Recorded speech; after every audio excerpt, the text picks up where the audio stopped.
వాక్యము కీర్తనల గ్రంథము 46 అధ్యాయము మొదటి వచనం. కీర్తనల గ్రంథం 46 అధ్యాయము మొదటి వచనం. దేవుడు మనకు ఆశ్రయమును దుర్గమునై ఉన్నాడు. ఆపత్కాలములలో ఆయన నమ్ముకొనదగిన సహాయకుడు. Today the scripture portion is taken from the book of Psalms chapter 46 verse 1. God is our refuge and strength, always ready to help in times of trouble. తల్లు వంచి చిన్న ప్రార్థన చేసుకొని దేవుని యొక్క వాక్యమును మనం ఆలోచన చేద్దాం. ప్రేమపూర్ణుడు అయిన మా ప్రియ పరలోకపు తండ్రి, మీ అమూల్యమైన శ్రేష్టమైన నామమును బట్టి మీకు వందనములు, స్తోత్రాలు. ఉదయకాల వేళలో ప్రభువా, నీ వాక్యాన్ని ధ్యానిస్తూ ఉండగా నీ కృపను, నీ సహాయమును మాకు దయచేయమని దేవా, నీ ప్రేమ గల హస్తాలకు మమ్మల్ని అప్పగించుకుంటూ నజరేయుడు మా ప్రభువును రక్షకుడైన యేసుక్రీస్తు శుభనామంలో ఈ ప్రార్థన అడిగి వేడుకొంచున్నాం మా ప్రియ పరలోకపు తండ్రి, ఆమేన్. ప్రభునందు ప్రియమైన దేవుని సంగమా, ఉదయకాల వేళలో మనం చదువుకొని ఉన్నాం, మన దేవుడు మనకు ఆశ్రయ దుర్గము, మన దేవుడు మనకు బలమును, ఆపత్కాలంలో నమ్ముకొనదగిన సహాయకుడు అని దేవుని యొక్క వాక్యమును మనం చూస్తూ ఉన్నాం. నిజంగా దేవుని సన్నిధానమునకు మనం వచ్చినట్లయితే ఎన్ని సమస్యలున్నా, ఎన్ని ఆలోచనలున్నా, ఎన్ని పరిస్థితులున్నా దేవుడు మనకు సహాయం చేసేవాడిగా ఉన్నాడు. దేవుడు మనకు ఆశ్రయం ఇచ్చేవానిగా ఉన్నాడు.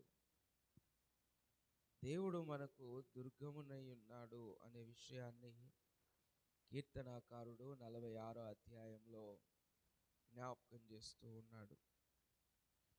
మనకు కావలసినటువంటి పరిస్థితులు, సహాయం కొరకు ఎదురు చూసే పరిస్థితులు కలిగినప్పుడు, ఎటు తోచని పరిస్థితుల్లో దేవుడే నమ్ముకొనదగిన సహాయకుడుగా ఉన్నాడనేటువంటి మాటను ఈ కీర్తనకారుడైనటువంటి కోరాహు కుమారులు జ్ఞాపకం చేస్తూ ఉన్నారు.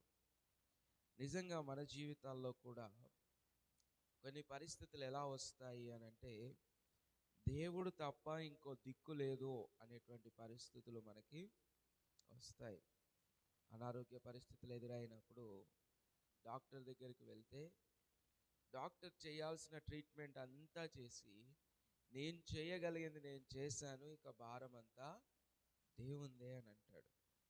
కాబట్టి డాక్టర్ చెప్పడానికంటే ముందే మనం తెలుసుకోవాలి, గ్రహించుకోవాలి ఏంటి అనంటే, మన విషయంలో భారము, ఆశ్రయము, దుర్గము, కోట, నమ్ముకొనదగిన సహాయము అన్నీ కూడా దేవుడే అని మనము జ్ఞాపకం చేసుకోవాలి.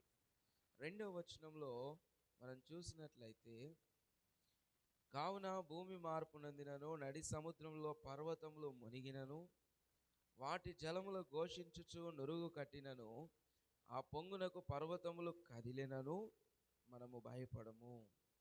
ఎందుకు భయపడము అని మనం జ్ఞాపకం చేసుకుంటే, ప్రియ దేవుని బిడ్డలారా, దేవుడు మనకు ఆశ్రయ దుర్గమై ఉన్నాడు, ఆపత్కాలంలో సహాయం చేయువాడై ఉన్నాడు. ఇదే కీర్తనల గ్రంథం 9వ అధ్యాయం 9వ వచనాన్ని మనం చూస్తే దేవుని వాక్యము స్పష్టంగా జ్ఞాపకం చేస్తుంది. ఏంటి అనంటే, నలిగిన వారికి తాను మహాదుర్గమును, ఆపత్కాలములలో వారికి మహాదుర్గమును అని జ్ఞాపకం చేస్తూ ఉన్నాడు. మహాదుర్గము అనగా ఇంకా ఆయన తప్ప వేరే సహాయం ఏమీ అదే 91 కీర్తనకు మనం వస్తే 91 కీర్తన 2వ వచనంలో కూడా చక్కగా కీర్తనకారుడు చెప్తాడు దేవుని గురించి. ఆయనే నాకు ఆశ్రయము, నా కోట, నేను నమ్ముకొను నా దేవుడని నేను యెహోవాను గురించి చెప్పుచున్నాను. నిజంగా దేవుని గురించి సాక్ష్యం ఇవ్వాలి అని అంటే దేవుడు చేసినటువంటి కార్యాలను మనం చూడగలగాలి. కీర్తనకారుడు చూడగలిగాడు గనుక దేవుడే సహాయము, దేవుడే నడిపిస్తున్నాడని ఎన్నో విషయాలను జ్ఞాపకం చేస్తూ ఉన్నాడు. అదేవిధంగా 142వ కీర్తన 5వ వచనాన్ని మనం చూస్తే, యెహోవా నీకే నేను మొరపెట్టుచున్నాను, నా ఆశ్రయ దుర్గము నీవే, సజీవులున్న భూమి మీద నా స్వాస్థ్యము నీవే అని నేను అనుకుంటుని. నిజంగా దేవునికి మొరపెట్టి మరీ అర్థం చేసుకొని దేవునితో చెప్తున్నాడు, నీవే నాకు సహాయం, నీవే నన్ను నడిపించువాడవు అని జ్ఞాపకం చేస్తూ ఉన్నాడు. కాబట్టి ఉదయకాల వేళలో దేవుడు మనకు సహాయం చేసేవాడున్నాడు. దేవుని వైపు చూస్తే దేవుడు మనల్ని నిలబెట్టుకుంటాడనే మాటను జ్ఞాపకం చేస్తూ ఉన్నాడు. అదేవిధంగా యెషయా గ్రంథం ఒక్కసారి మనం చూస్తే, యెషయా గ్రంథము 41వ అధ్యాయంలో 10వ వచనంలో యెషయా భక్తుడు ఈ విధంగా జ్ఞాపకం చేస్తూ ఉన్నాడు. ఏమంటున్నాడు అని మనం ఆలోచన చేద్దాం. యెషయా గ్రంథం 41వ అధ్యాయము 10వ వచనం. బూదిగంతముల నుండి నేను పట్టుకొని దాని కొనల నుండి పిలుచుకొనిన వాడా, నీవు నా దాసుడవనివియు, నేను నిన్ను ఉపేక్షింపక ఏర్పరచుకొంటిననియు నేను నీతో చెప్పి ఉన్నాను. నీకు తోడై ఉన్నాను, భయపడకుము, నేను నీ దేవుడనై ఉన్నాను, దిగులు పడకుము, నేను నిన్ను బలపరుతును, నీకు సహాయం చేయువాడను నేనే, నీతి అను నా దక్షిణ హస్తముతో నిన్ను ఆదుకొందును. నిజంగా దేవుని వాగ్దానము, దేవుని వాక్యము ఎంత స్పష్టంగా జ్ఞాపకం చేస్తున్నాడు అనంటే, ఇదిగో నేను నిన్ను ఏర్పాటు చేసుకున్నాను, నేను నిన్ను పిలుచుకున్నాను, నీవు నా కొరకు ఉండవలసిన వాడవు, బ్రతకవలసిన వాడవు కనుక నీవు భయపడకుము, నేను నీకు దేవుడనై ఉన్నాను, నీకు బలపరుస్తాను, నీకు సహాయం చేస్తాను అని దేవుని వాక్యము ఉదయకాల వేళలో బలపరుస్తూ ఉంది. అదేవిధంగా హెబ్రీలకు రాసిన పత్రిక 13వ అధ్యాయము 5-6 వచనాలని మనం ఒకసారి చూడగలిగినట్లయితే, ఉదయకాల వేళలో యేసు ప్రభువారు ఈ లోకం నుండి తను వెళ్ళిన తరువాత పరిచర్య అంతా శిష్యుల మీద పడిపోయింది. శిష్యులు బలహీనులైపోతున్న పరిస్థితుల్లో ఇదిగో జ్ఞాపకం చేస్తున్నటువంటి మాటల్ని మనం చూస్తున్నాం. హెబ్రీలకు రాసినటువంటి పత్రిక 13వ అధ్యాయము 5-6 వచనాల్లో మనం జ్ఞాపకం చేస్తూ మనం చూసినట్లయితే, ధనాపేక్ష లేని వారై మీకు కలిగిన వాటితో తృప్తి పొంది ఉండుడి, నిన్ను ఏమాత్రమును విడువను, నిన్ను ఎడబాయను, ఎన్నడును ఎడబాయనని ఆయనే చెప్పెను కదా. కాబట్టి ప్రభువు నాకు సహాయకుడు, నేను భయపడను, నరమాత్రుడు నాకేమి చేయగలడని మంచి ధైర్యముతో చెప్పగలవారమై ఉన్నాము.